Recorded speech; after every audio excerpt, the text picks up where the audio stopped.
Dua sosok pemimpin besar di republik ini sedang berada pada satu panggung yang sama dan menghadirkan filosofi kepemimpinan yang patut untuk kita perhatikan bersama. Selamat datang di Bukan Ahli Filsafat. Baik teman-teman, kita akan bahas lagi terkait dengan filsafat, ya, filsafat Gerindra. Ini sebagai kado untuk ulang tahun Partai Gerindra yang ke-17 tahun, yang dalam rentang 17 tahun ini mampu menghadirkan kadernya menjadi orang nomor satu di Republik ini. Kita mau bicara tentang filsafat. Tentu, apa yang selalu saya katakan di dalam ruang ini, bahwa setiap kita yang hadir berusaha untuk belajar membangun kemandirian, bukan dalam soal ekonomi semata-mata, tetapi bicara tentang kemandirian di dalam berpikir, di dalam menyampaikan pandangan atau opini-opini kita tanpa rasa khawatir atau ketakutan. Begitu juga di dalam ruang ini kita belajar bagaimana bertoleransi atau menghargai pandangan-pandangan yang berbeda dengan kita, bahkan pandangan-pandangan yang berusaha untuk menguji kekuatan dari argumentasi kita, dan seraya kita mengembangkan sikap atau karakter yang disebut dengan keterbukaan untuk melakukan otokritik atau kerja refleksi diri untuk melihat kali-kali kita keliru dalam hal ini.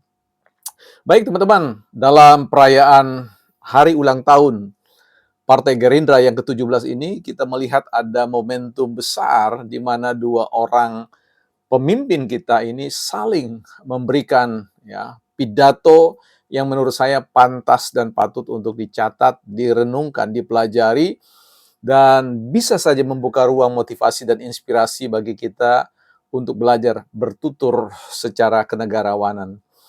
Apa yang kemudian nampak di situ bagaimana ketika Pak Jokowi di dalam satu kesempatan ketika beliau didaulat untuk menyampaikan pidato, beliau sempat berkelakar dengan mengatakan bahwa sebenarnya beliau tidak ingin ya mengambil podium atau panggung kebesaran seorang Prabowo Subianto dengan menyampaikan sesuatu di sebuah forum yang sangat megah itu yang bersejarah.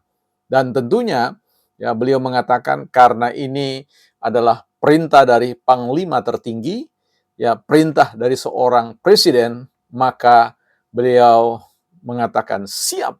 Ya, artinya bicara tentang kepatuhan ya, kepatuhan dan kepatutan kepada pemimpin negara. Ini menarik ya, bagaimana kita perlu mengapresiasi dan tentu menghormati pimpinan tertinggi kita, presiden.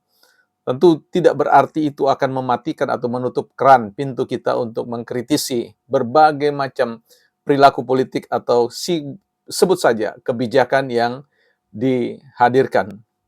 Kita mari bicara tentang apa yang Pak Jokowi katakan dalam filsafat, ya disebut dengan filsafat Gerindra. Ini menarik ya, saya mencoba untuk menyimak di situ bagaimana Pak Jokowi mengambil sebuah kerangka berpikir tentang Gerindra, satu alat pertukangan yang beliau sampaikan bahwa fungsi Gerindra itu bisa sebagai alat untuk menghaluskan dan bisa juga menjadi alat untuk menggergaji atau memotong.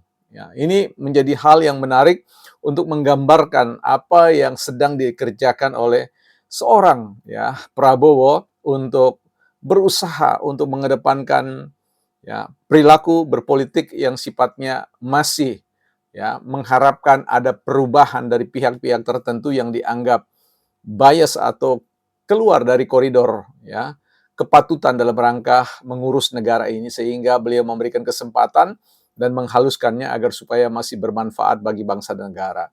Tapi jikalau tidak, maka ya selesai sampai di situ, ya akan dipotong atau digergaji, ya. Nah, tetapi tentu yang kita mau lihat di sini adalah bagaimana prinsip yang dikedepankan oleh seorang pemimpin sekelas Jokowi adalah bagaimana menghargai ya Pak Prabowo, ya bagaimana uh, patuh terhadap apa yang diinstruksikan. Itu menjadi sebuah catatan penting bagi seorang presiden, ya presiden ketujuh. Dan yang paling menarik di sini adalah bagaimana ketika kita melihat beliau mengapresiasi. Nah, ini poin yang ingin saya sampaikan. Bagaimana seorang pemimpin terdahulu mengapresiasi tentang capaian approval rating atau tingkat ya, penerimaan terkait dengan kinerja Prabowo yang sampai pada 80,9%, yang artinya ya, Pak Jokowi tidak mau mengedepankan bahwa pencapaian approval rating itu juga ada kaitannya dengan apa yang telah dicapai, pondasi yang disampaikan. Tetapi beliau ingin mengatakan bahwa lampu sorotnya itu bukan saya, lampu sorotnya itu adalah seorang Prabowo. Nah, inilah salah satu kebesaran. Banyak orang yang ya terkena semacam sindrom yang tidak mau mengakui bahwa orang yang di depan itu adalah orang yang jauh lebih patut untuk mendapatkan apresiasi ya.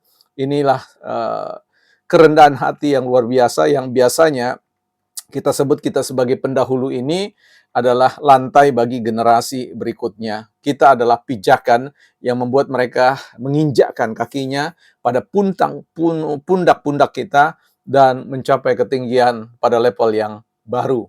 Demikian juga oleh Pak Prabowo, bagaimana beliau menunjukkan tentang nilai kebesaran seorang pemimpin dengan mengatakan terima kasih atas apa yang dilakukan oleh Pak Jokowi, sebab kami tidak bisa sampai pada tingkatan ini kalau bukan ya didorong, dibesarkan, dimotivasi, bahkan dibimbing oleh Pak Jokowi. Artinya, dua pemimpin ini saling hadir mengatakan bahwa kita selalu ada dalam konteks membangun negara, saling menguatkan atau simbiosis mutualis, saling memberikan kehidupan, saling menegakkan satu yang lain, saling memberikan apresiasi dan pujian.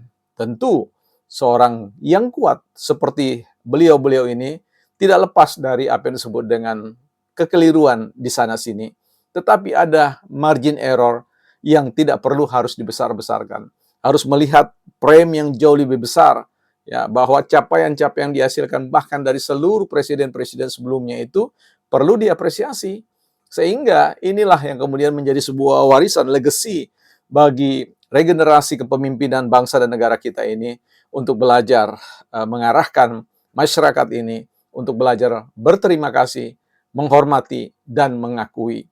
Tidak selalu harus membesarkan hal yang kecil dan mengabaikan hal-hal yang besar dan berusaha untuk menggantikan hal-hal yang kecil itu, hal-hal yang besar dengan hal-hal yang kecil.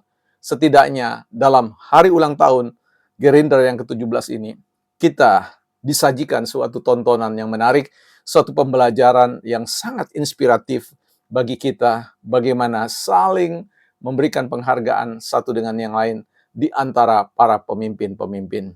Indonesia dengan memiliki pemimpin yang seperti ini akan memiliki peluang, opportunity yang lebih baik lagi untuk menjadi salah satu negara besar di dunia. Bukan ahli filsafat.